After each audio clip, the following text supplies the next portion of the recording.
Ladies and gentlemen, I want you to be honest with me for a second. Have you been following the chess cheating scandal? Have you kept up with the developments, all of the different data that's coming out, all the different reports? Doesn't matter what side you're on. None of that matters right now.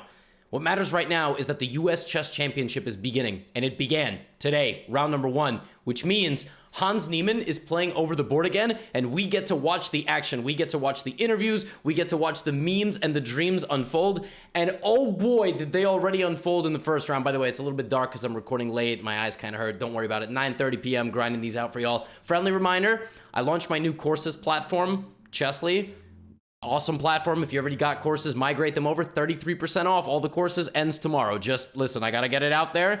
Don't hate me. That's your little sponsor ad plug. Launch sale.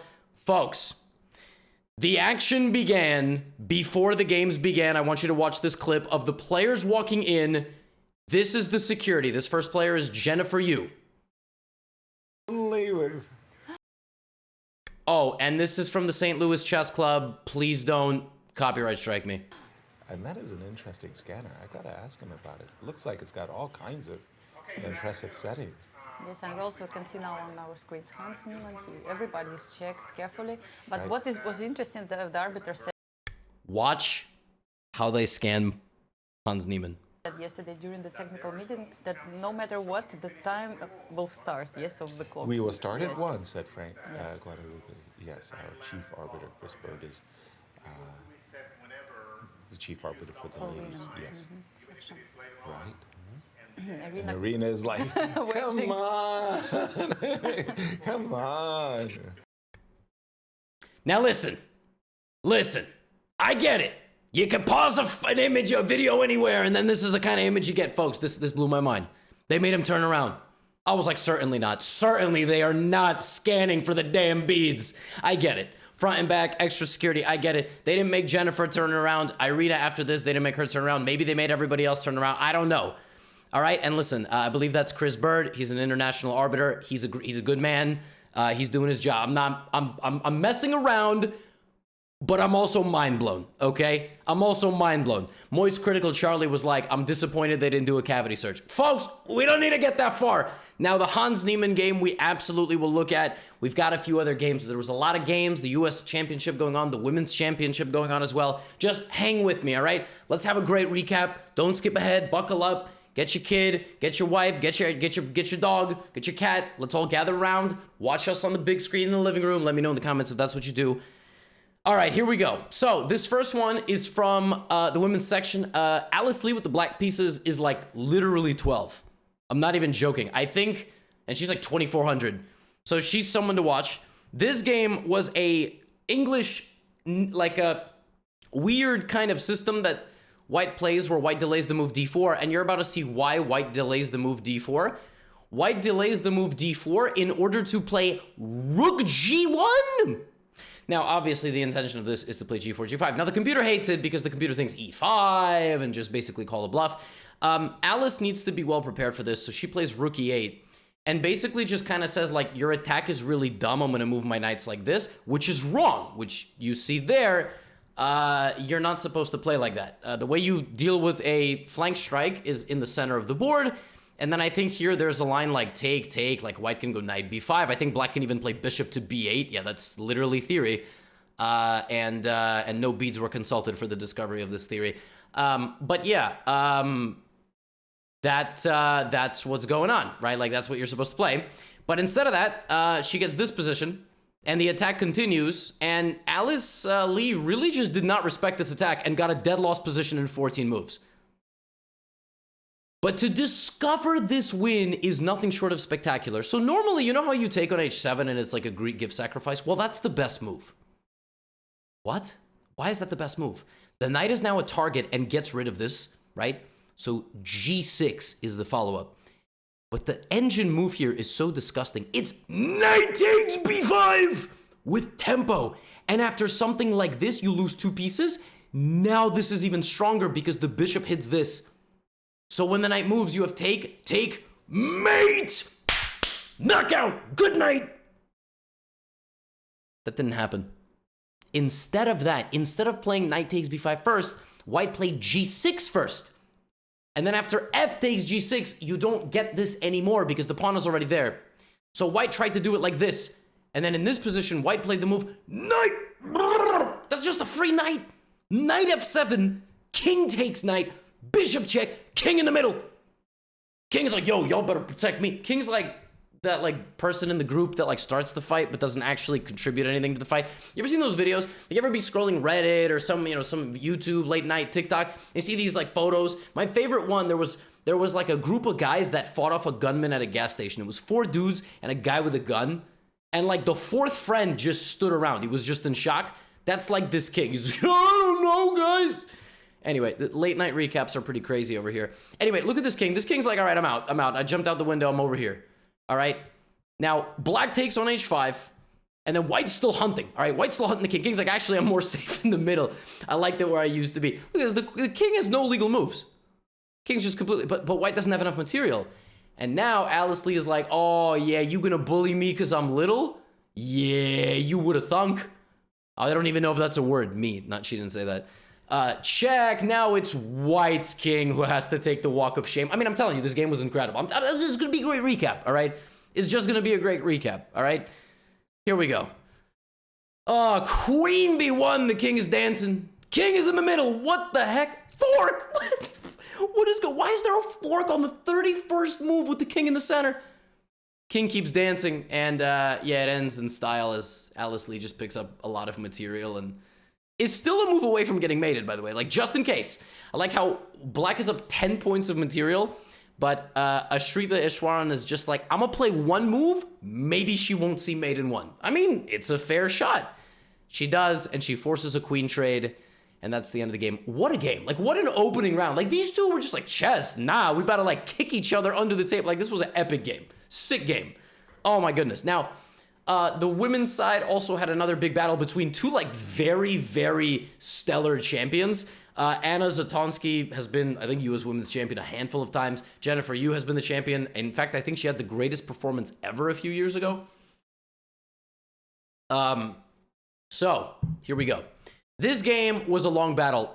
The way I want you to think of this game, so I want you to think of this game as a story. I want you to think of this game as a very tense movie, like one of those 3-hour-long movies. You know, it starts with an IMSO Indian, a very solid positional game, both sides developing. In the center, we have knight and bishop versus knight and bishop position, and white, after a long sequence of middle game trades, gets to a position where she is ever so slightly better with various pressure on the queen side. She now begins to put on her high-rated hat and slowly apply the squeeze. b5 is on the way. The knight gets into c6. Look at this beautiful pawn. I mean, my goodness. Bishop versus knight is historically always better for the bishop, unless it's a closed position, and then unless the knight has an outpost, and it doesn't have that right now. That's an outpost, but overall, this is just a big, big, big problem for the black pieces, right? So white now has to make progress the right way, and she's slowly doing it. Now here she plays queen a4. I would have probably gone queen d6. And after rook to d8 here, you have the absolutely incredible... Oopsies. Yeah, you thought it was defended, right? Oops. Now, of course, you still have to win. You still have to win this endgame. So you still have to win rook knight 4 versus... rook and 4 versus knight 4, which is not the easiest. The less pawns you have, obviously, the more drawing chances. Not obviously. Maybe you didn't know that because you need the pawns, right? You need to win some pawns. Anyway, what happens in this game is Anna somehow just like completely nerfs her own position, and black runs her king, and then black wins the pawn. Okay, that was not supposed to happen. All right, now black is a pawn up in a rook endgame. Now, Stockfish might draw this with white, but this is going to be very tough. You got the passed a pawn, and let's just give you an example, like the difference between this position when the king is out in the open and just a couple of bad moves by black, like let's say like this, by white. Like this is already completely lost. Why is this completely lost? Because the pawn is now going to hydraulic press down this way. This rook is going to get squished. And by the time the king walks over to win the pawn, this king is going to go that way. Does that make sense? Did I spell all that out for you, right? Like the logistics, right? That's what's going to happen. The benefit that Zatonsky has in this position is that black's rook is playing lateral defense. Lateral defense is the worst kind of defense because you can't move unless you're also stuck in front of your pawn. But in this case... Right, so black can't do anything. Black's just getting checked. We make it to the 40th move. Now they get the time. King's running all the way down to the board. All right, and finally, Jennifer Yu is able to make a little bit of progress. Zatonsky does a nice job here freezing everything, but finally progress is going to get made. around the 50th move, I mean, it really just seems like black just absolutely cannot do anything. And suddenly, oh, wait a minute. Wait, that's not supposed to happen. You're not supposed to allow that. F4 is very aggressive, but you're not supposed to allow this. Again, that pawn, the second it starts running, it's going to get away. King B3, A4 check. Well-timed move you can't take. I already explained why. So King A3, King C5. Jennifer Yu loses the pawn, but gets activity in the form of cutting off the king. Oh, that could be huge. Now white gives away this pawn, and the race to the other side of the board begins. Is this a fortress, or is black winning? Is black winning? Is it a fortress? I don't know. We're about to find out. Rook. Oh, you use the checks to make the trade, and now the killing blow. Do you know what the move here is, folks? Let me tell you, it's not rook takes g6. Rook takes g6 is a nice way to throw the game. h5, king f7, h4, king g7, h3, king f7, h2, g7, you both queen. No, the killing move here is the amazing rook g5. Now, if black loses this pawn, they're going to win this pawn and promote. And if take, and you go for this pawn, black doesn't push. Goes king g4. It's so important to know your king and pawn endgames. And that's it. That's game over. Because again, had you ran, you would have tied. In fact, you wouldn't have tied, but this is a drawn endgame. King and pawn versus queen because it's a flank pawn. It's a or h pawn. You gotta know your stuff. If this is confusing, I'm very sorry. It's, you know, I'm just saying. Yeah, Jennifer Yu, it takes her 80 moves, but she gets the job done, and this is winning because this pawn is not an h7. Do you understand? That's it. It comes down to one square. You play 84 moves, 6 hours. Comes down to one square. Chess sucks. This is brutal. Unless you're Jennifer Yu and you win this game, then you think chess is the best. Okay. We go to the open side. By the way, do you realize that the players here have flags and here, but not here? Yeah, that's because when I was inputting the games, I realized that this is the effing US championship. Why am I putting American flags for every player? Like, is one of them going to be from Eritrea or something? Like, no, idiot. It's the US champion. Anyway, I mean, I'm stupid. It's nothing new. That's why I became, you know, a guy who talks about chess players' game score better than myself, right? At the end of the day. All right, Fabiano Caruana versus Linier Dominguez. We have a Berlin. We have this line of the Berlin, which is obviously going to be a draw, right? Wait a minute. Well, you see, in this position, we have seen many, many repetitions. We've seen this draw nearly 1 million times now at top level, this repetition of moves. We've seen this draw. We've seen it hundreds of times. Well, Linier doesn't go for the draw, although you could go for the draw like this. So instead of that, we actually have a game. An interesting game. Knight and bishop versus 2 bishops. Linier playing with his pawns in the center. Solid queen placement. Queen b6. And Fabi's like, yo, I'm going to take your pawn. Linier's like, do your worst. Fabi's like, no, I'm really going to take it right now. Yeah, do your worst. Linier is now much better after 19 moves. So he plays the Berlin. He gets a good position. And I think here, like, Stockfish was just salivating over the position. I think instead of d4 here, it was giving some, like, almost -1 advantage, just bishop e7. And you just cannot take on a5 because d4 deflects the queen and then castle and the knight gets trapped. Yeah, apparently Linier was just doing exceptionally well. He didn't play the top engine line, but then he just played a very nice game and started applying maximum pressure to Fabi. Okay?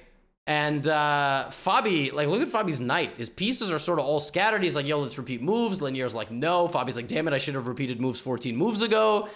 And yeah, I mean, Linier was literally better just the whole game. The whole game. He was just better. Got good pressure here, active pieces, targets, right? This just didn't work out. I don't think Fabi's going to be playing into any more Berlins. But then Fabi grabbed the pawn. And then Fabi here played something called a clearance sacrifice with e6. And then after that, he put his knight in the center. And he managed to try to trade all the pawns off, right? So he managed to get to a spot where he might hold this endgame, even though he's a pawn down, because black has really scattered pawns. So it doesn't quite happen that way. But we get here, and suddenly it becomes obvious that after c takes d4, white has bishop b6, and the pawn is lost. And I mean, Linier just basically, ends up trading the game down, opposite colored bishops, and even my dog could draw this position, and the players just repeated moves, which really begs the question of why didn't they just repeat moves over here on move 9? No, obviously joking aside, Caruana tried to go into a Berlin and tried to do something a little spicy, and he had to drink a gallon of milk because it was way too spicy. And then he has to make a draw with white. Linier missing a nice chance there to get on the scoreboard early. This is a game between Sam Sevian and Elshan Moradiabadi. Hopefully I'm pronouncing that correctly. Elshan, nice guy. Sevian, rising 2700, young guy. I'm very fidgety. I really want to get into this recap. This is a Queen's Indian defense. It's not very popular because it's very passive, but Elshan doesn't care. So bishop f6, and now look at this move. Wow, that's mate, and the bishop is hanging. But the lucky thing is that you can take a knight for free. So you get a position that looks very balanced, right? Like this is the game.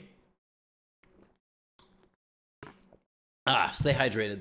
All right, and you get this. And white just gets a nice, pleasant advantage here. Just I don't care if it's 0-0-0. I don't care what the computer says. White has a symbolic little advantage of, active bishop, actually creating a target. Black's pawns are sort of stuck.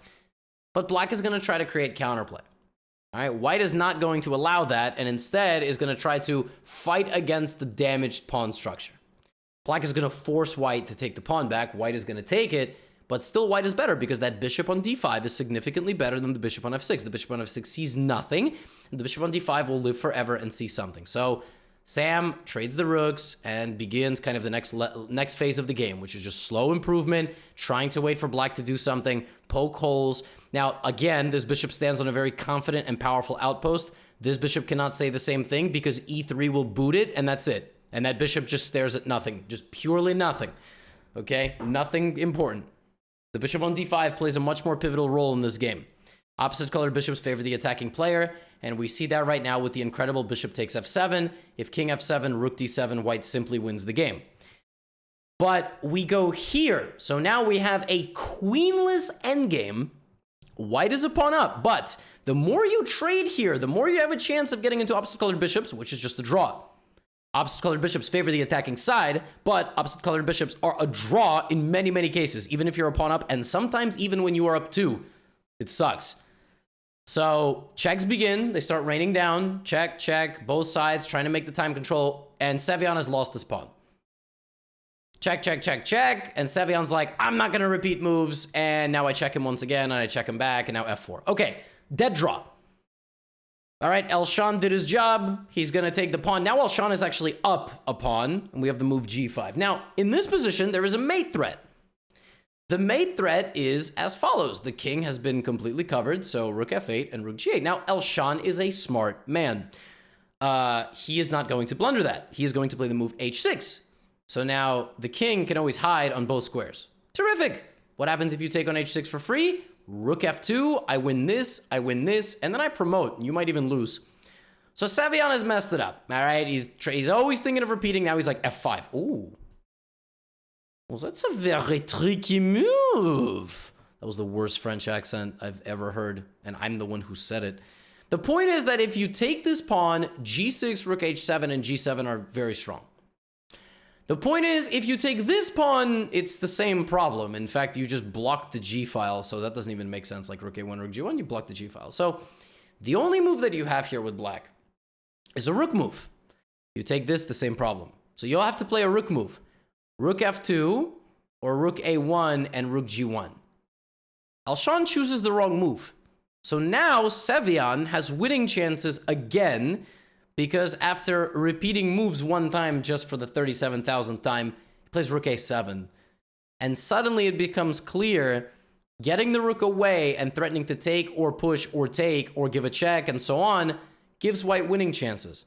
And suddenly white is sneaking in, because after rook takes g6, you can take the bishop and I can take your bishop, but I have this move. Your rook hangs, your bishop hangs, and Sam Sevian pulls out a rabbit from his hat, and then ultimately gets sanctioned by the arbiter, because why does he have livestock in the playing hall? Sam Sevian wins this game. Damn! That's the thing about playing these damn 2700s. You gotta survive like 7 phases of the game against them. By the time you think that you have secured a result, they are on the next round. I need the desk a little bit lowered, sorry. Oh my goodness, folks. All right. It's time.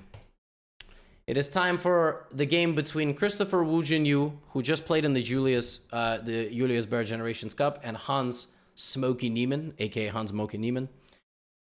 Okay, here we go. Chris Yu starts this game with an opening that Hans Niemann made a course on. Bro, that is the most savage shit I've ever seen in my life. I'm sorry, it's late. And parents, if you watch this with...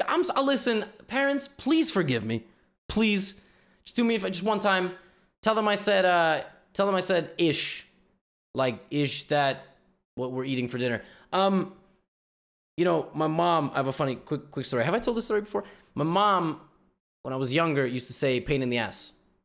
And I thought she was saying pain in the S, like the letter S. So I would go to school and I'd say, oh, that's a pain in the S, because I thought she said pain in the S, the letter S, and I would get in trouble, and I wouldn't understand why. And then one day in the after school, they were like, yo, why does your kid keep cursing? And my mom's like, oh, this idiot, God, no wonder he's a chess player. Anyway, fun story. So yeah, Chris plays the Joe of London against the guy who made a course on it. And this game was, was nothing special. Hans got provocative early, not like by stripping down or playing naked like he said he would, but by aggressively playing and taking the bishop away from white. And already he's better. So, I mean, you probably shouldn't play an opening against the guy that made the opening course, right? That seems sort of bad. And then he played c4, and Chris Yu fought back in the center, and Hans went here. It's a very nice move to try to take the knight away from the center of the board. White plays e takes d5, e d5, and this move knight back to b1. Now, the idea of knight to b1 is actually to also uncastle and play knight g1, and yeah, Chris Yu was basically just done with the game. He wanted to, no, I mean, he's obviously trying to break out, trying to get rid of these pawns. Hans brings his knight back, brings the bishop back, and solidifies the rock-solid queenside and finishes his development like this. And then he continues firing on the queenside.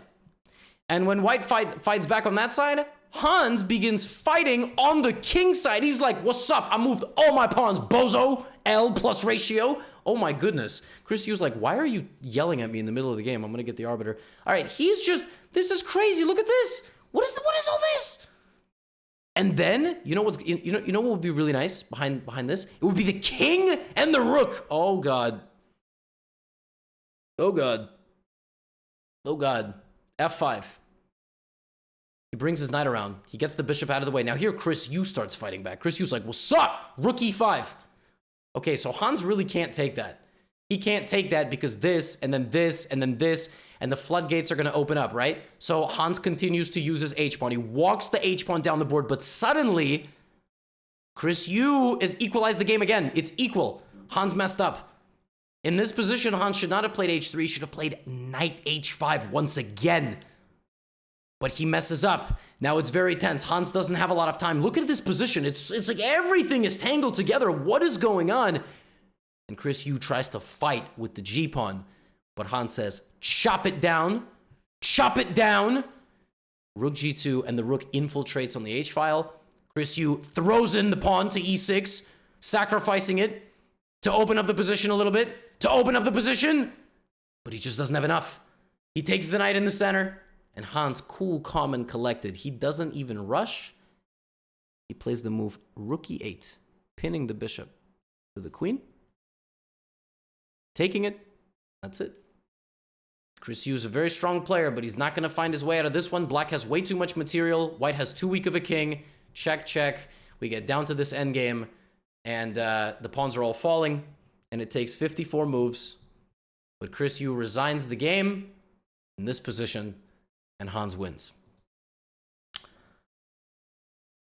Oh, this was a very high-level game. And listen, I don't know what's going to happen next, but it seems like all of the security measures are there, and Hans is still playing well and rising up to the pressure. I mean, folks, like, what do we do? You know what I'm saying? I feel for the man, because if he's legit, he is never going to play another game for years to come without suspicion. And I feel for him. If he's guilty, oh my God, how's he doing? I don't know.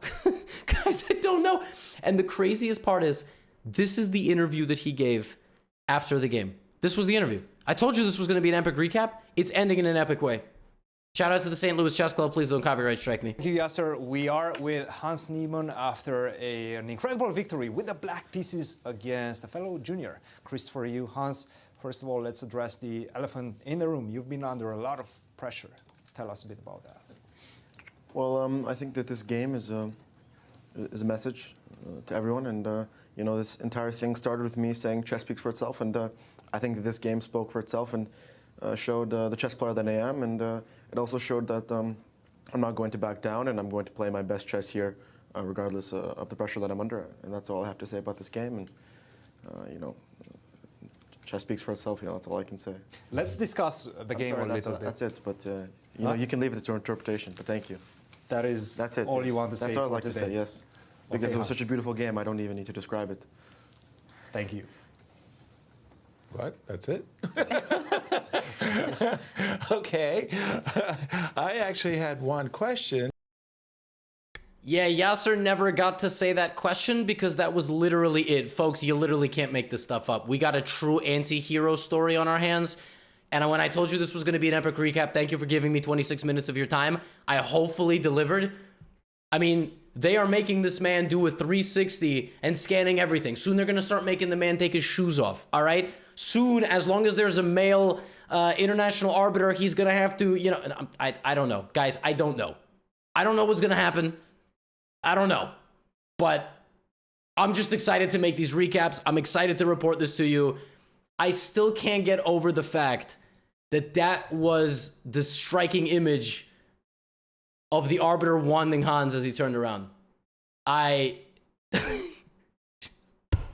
gonna see you for round number 2, y'all. Keep it real. Remember, Chess Lead, 33% off. Go get in there. Transfer your courses over if you ever got them on my old website. I'll see you tomorrow. Get out of here.